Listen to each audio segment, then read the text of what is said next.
Bonjour à tous et à toutes. Bonjour à tous et à toutes, Ismaël Moujekada, je suis à ce jour le plus jeune candidat aux élections européennes en France.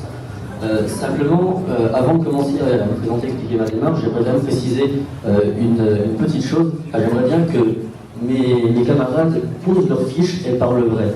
Donc simplement, puisqu'on parle, on voit que des personnes sont en train de lire, et il serait bien justement de vous parler clairement. Aujourd'hui, nous avons sur cette estrade tout simplement les complices de la situation dans laquelle on se trouve. Par exemple, concret, le pacte budgétaire européen, le traité qui avait été tant fustigé par le président Hollande. Et dès qu'il arrive au pouvoir, il fait quoi? Il le ratifie sans changer ne serait-ce qu'une seule virgule.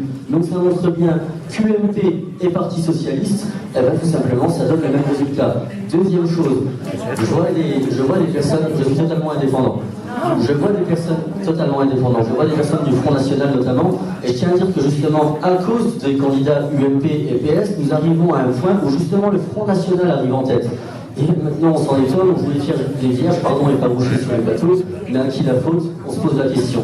Et donc cette initiative, je le disais, est totalement indépendante, elle va de 18 à 53 ans, ce qui fait qu'on est donc une liste intergénérationnelle menée par un jeune.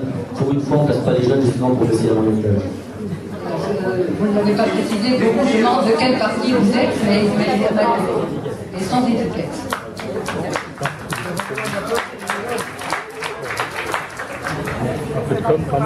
Bonjour, Antoine Monard, candidat conseiller de 17e inscription de circonscription de France.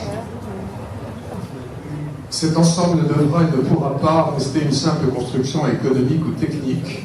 Il lui faut une âme, la conscience de ses affinités historiques, de ses responsabilités présentes et futures, une politique au service d'un même idéal commun. C'étaient les mots de Robert Schuman, qui a pris l'initiative de cette construction dans un geste phénoménal qui consistait à tendre la main aux vaincus de la guerre de 40, non pas pour faire la paix en lui donnant son pardon, mais pour faire la paix en construisant quelque chose.